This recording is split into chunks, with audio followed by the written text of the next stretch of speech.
All right, good luck, Poslick. Playing white here against me, black. E4. Um, what opening do we want to do this game?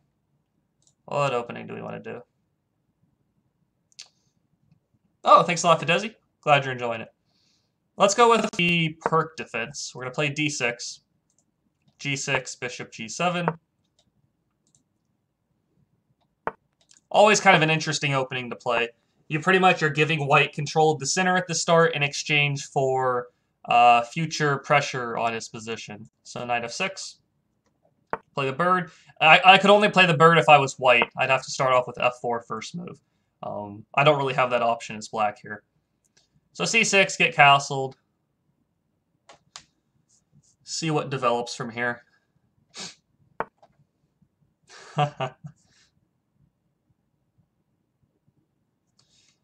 So we get castled, play queen c7, play e5.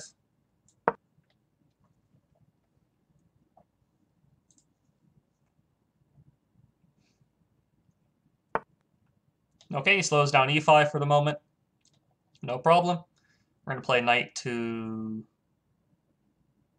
d7.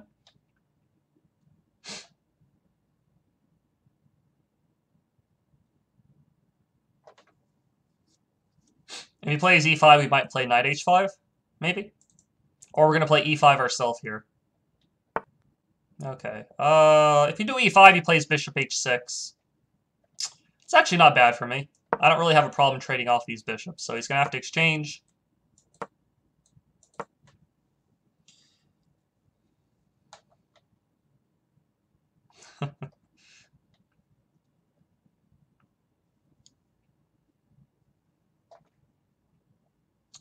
Tilt this webcam a little bit. There we go. That's a little bit more central. All right, we take back. He's going to play bishop h6 most likely. And then I'll play like knight c5. Knight c5, bishop e6, something like that. Okay, bishop h2 also makes sense, keeping the pressure on the e5 pawn. We're going to play rook e8 to keep it guarded. The next plan is to play knight c5, develop the bishop to e6 maybe.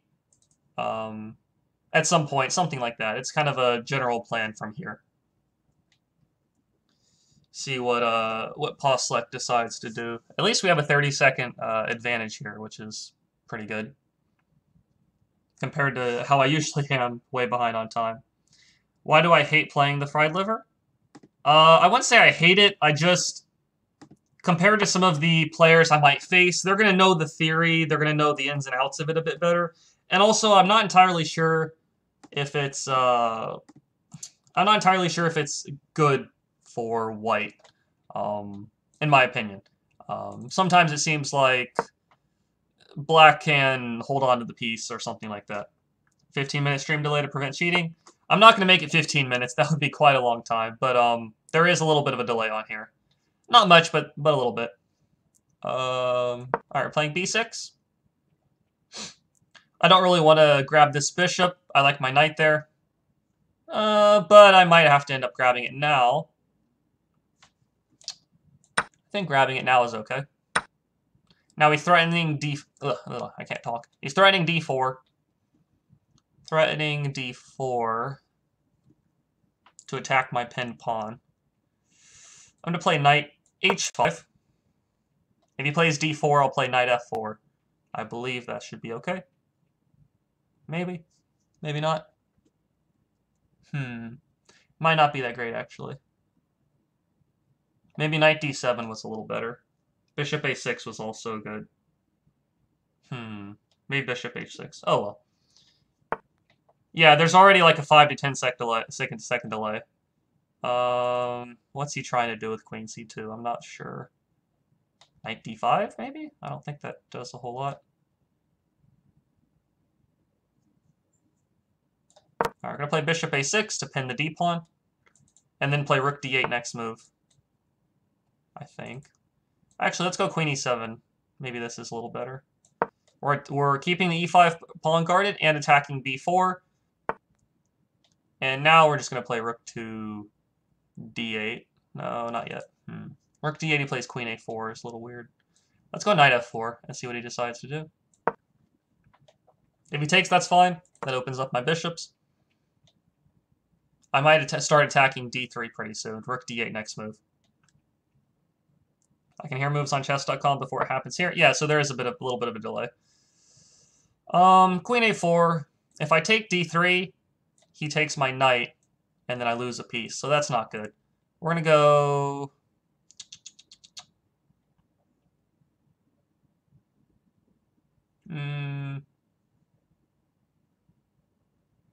We're gonna go queen b7. I want to keep the pressure on the pawn. So queen b7. Still threatening knight takes d3 now. Keeping our stuff guarded too. c6 defended, all that stuff. We take back. Now this threat is on the knight here. On c3. If the knight moves, we might play bishop to b5. Or we'll play rook d8, one of the two. So what is white going to do from here? He's not down material, but we have some differences between the position. I have doubled pawns, but I do have the two bishops. He has maybe better control of the center, but he has two knights, so kind of even exchanges, or even trades. d3 is now threatened. If he pushes it, the e4 pawn is taken. Oh, man. Wow, did I miss this completely? I missed that completely, didn't I? That's not good. Okay, so I missed the f4 pawn somehow. But I think we're still not terrible by any means.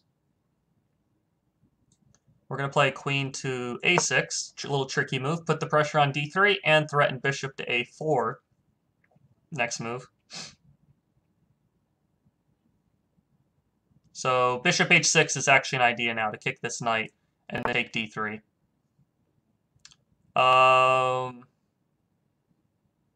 Okay, so I guess bishop a4 is good.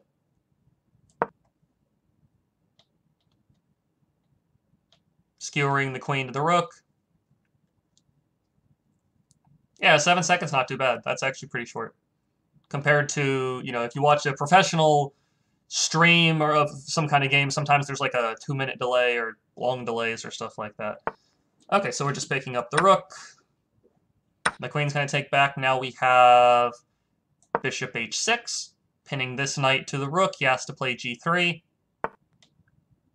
Or not. Okay, we take the knight, the rook's trapped, and we're just up a lot of material here. Okay, so let's analyze this one against Poslick. Good game, Poslick. I can tell the time might have started getting to you at the end there a bit. Okay, so we're playing the perk defense, which is all about pressuring our opponent's center and trying to play e5 at some point. What do I think about the Zinzi Indian? Is that the one where you play bishop takes c3 early on, and then f5? If that's what you're referring to, which it might not be, but if it is, I think it's actually pretty good for black, in my opinion. Queen d2, e5, bishop h2. So now the space in the center is a bit equaled out. I do have a bad bishop on g7, but Poslick has a bad bishop on d3. Knight c5, queen e2, b6, b4, take. Now d4 is kind of a serious threat, because then my pawn would get piled up on. I played knight h5. I guess d4 here is still good. I play knight f4 and you play like queen d2.